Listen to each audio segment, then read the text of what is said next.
For me, it's a real honor to have former Senator Don Huffines in the studio, and he's running for a state comptroller. And we'll get into that in a little bit.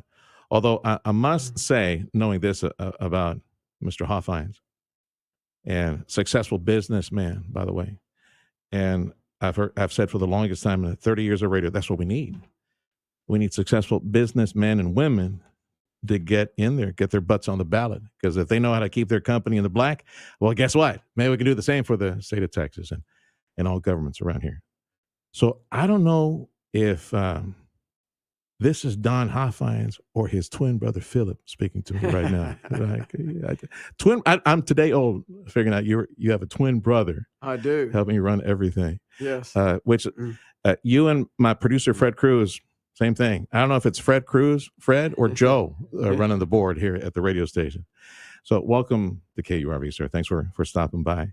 Sure, and I want to say thank you to the good folks who hosted Don Huffines today.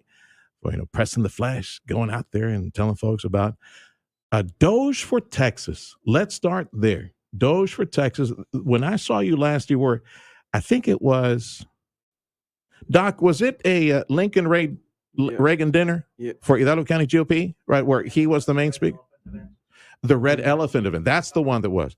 And you were explaining about the concept of doing the Doge thing. Yes. For Texas. Actually, at both events. Okay. Yeah. So explain to working people around here why we need Doge and how can we apply the Doge idea. Well, absolutely. Sergio, it's great to be on there. Thank you, sir. Thank you so much. Thanks for the opportunity. And I'm a business guy, like you said. And the motto of my company is seeing beyond the obvious. And I do real estate, commercial real estate development. I'm a builder, and I've been involved in a lot of other businesses over the years, but I've run my business for 40 years since I have a finance degree from the University of Texas. I'm a fifth-generation Texan, and I have 5 children. I'll just give you a quick bio. Five grown children. Now I've got 12 grandchildren, and married Catherine, my wife, we 38 years, and we're just having tons of fun. But we homeschooled our children throughout their schooling career to make sure they could grow up in a good, solid Christian conservative environment, and they did. But the foundation of my life is Jesus, family, and business in that order. Amen. Well, on the business front, like I said, it's seeing beyond the obvious, and I took that to Austin when I was in the Texas Senate. I'm going to take it to the comptroller's position. And DOGE really is not only Department of Government Efficiency, and a lot of people know that because Elon Musk and Trump's my mentor, political mentor, and I'm the only Trump candidate in this race, but Trump supporter. But it's more than just looking at the numbers of expenses and the accounting process and doing audits. It's about making sure we don't have mission creep in our state agencies. It's making sure that everyone's doing their job that they were hired to do. It's really being focused on making government as efficient as possible. You were state senator for many years up to 2018. Was that the fake Mexican effect, the Beto running against Cruz effect? Like, for example, like Harris County, where I grew up in Houston as a kid, as a teenager, man, they went all Democrat. All county seats, judges, county judge, JP, everything. And that was the fake Mexican Beto O'Rourke effect. He swept in there. Man, we almost lost Ted Cruz as senator during that crazy election in 2018. Is that what happened in North Texas with you? It is exactly what happened, Sergio, in 18, when I call him Bobby O'Rourke. Call him his real name. I make sure to emphasize Robert Francis O'Rourke. Correct. Yeah, I never use the Beto thing with him. Yeah. But we don't have many Republicans left in Dallas County. Hardly. What's going on? We've got voters, but no office holders. That is just, we have to change that. We're working hard. Like I explained to my friends, colleagues in media, like from New York, and I explained where the Valley is and all the things and the work that we've done down here. Thank God we've been allowed to participate in this season. But I tell them, Texas, it may seem like a solid red state. It's a shiny, glistening red apple. But at the core, which is the big cities, Houston and Dallas, and military town San Antonio, deep rotted blue. We got to change that. We desperately must change that. We're going to lose Texas in our generation. I'm hoping that maybe with this revival with Turning Point USA and the Lord calling Charlie Kirk home and a new generation rising up, actually volunteering, young Republicans maybe do the work, register to vote, work the campuses. Maybe we can, over the next several years, turn things around in the state of Texas. Back to your campaign. Don Huffines, former state senator from the Dallas area, successful businessman. He's running to be the state comptroller of Texas. And I made mention of your Senate experience because you know the inner workings of the state capitol. So have you given thought, and I know you provide some examples, I want folks to hear some of the examples of where we can cut waste and trim the fat and what you'd be auditing, looking for as the state accountant. Well, yes, I will be the chief financial officer for the state, Mhm. and the job is massive. It really is. I'll just tell you real quick how big it is, and it has about 3,000 employees that works for the comptroller. It has to collect all the revenue for the state of Texas, all the taxes. It's constitutionally tasked with being the revenue estimator for the legislatures. They know how Yeah. much money to spend, but it's so much more. I mean, we're spending over $500 million a day in the state of Texas. That's $355,000 every minute of every day. It's really more than that. And theoretically, I have eyes and ears on every bit of that. It all comes through the comptroller's office. 200 state agencies, like 9 payroll systems, way over 100,000 credit cards you got to keep up with. It's a really big job. The point is that when I say that we're going to doge it, if you want to doge the state of Texas, it starts and ends in the comptroller's office. Mhm. And let's just talk about the spending, because that's what I'm focused on. Historically, this position is always focused on collecting more money, more of the taxpayers' money. This is my money, it's your money. Texas gets enough of that. What we need to find out is where we're spending the money and how we're spending the money. And that's what I'm focused on, and that's what the position allows me to do. We and when I was real quick, I tell you a quick story why it's so important to Doge, Texas. When I was in the state Senate, there was an organization in Dallas called Dallas County Schools, had a countywide tax, elected countywide board, 2,000 employees, way over $100 million annual budget. And I started looking into them, and they were stealing millions of dollars. Millions of dollars. I did this single handedly. I got 6 people put in prison, and I got the organization closed down. They spent in 1 year what the state of Texas spends in 9 hours. And I've never heard anyone in Austin, Texas going to jail. Mhm. And I don't know how much fraud we have, how much waste we have, but I know there's a lot. And there's not just in Austin, in our state government, it's in our local governments also. And so the key here is that to understand that I report to the people. I don't report to the governor. I don't report to the legislature. This position is independent of both of those positions, all of that. I'm elected by the people, and I'm going to go after the spending and find out not only on local spending, but I'm mainly state spending, where our money's going. And I can give you a lot of examples going forward. Former state senator Don Huffines, successful businessman, true conservative. He's wanting you to elect him as comptroller of Texas, and he wants to do the Department of Government Efficiency (DOGE) concept in Austin. Have you prioritized like 3, 4 agencies or departments? Okay, these are the ones that get the audit, and why? Like Yeah. now, as soon as you hit the ground running. Sure. Well, first, I've got to control my own agency. It's very Yeah, large. start We got there. 3,000 people. We got to figure out who's with us, who isn't. And I ask this simple rhetorical question: who runs Texas? Who runs Texas? It's not the legislature or the executive branch. It's the bureaucrats. And Texas is very susceptible to that because the legislature only meets every other year for 140 days. So all these state agencies, there's way over 200, and everything else they're run by bureaucrats. So they got to be reined in. And we spend 70% of our money in education and health and human services. Right now, Medicaid and Medicare fraud is rampant. Our food stamp SNAP program is got a lot of fraud in it, and then our education system has a lot of waste. So if we want to really save the big dollars, that's where we're going. One thing at the Huffines Liberty Foundation Mhm. that I researched was how much we spend educating illegal children in our state school system, and we don't really know, but it's billions of dollars.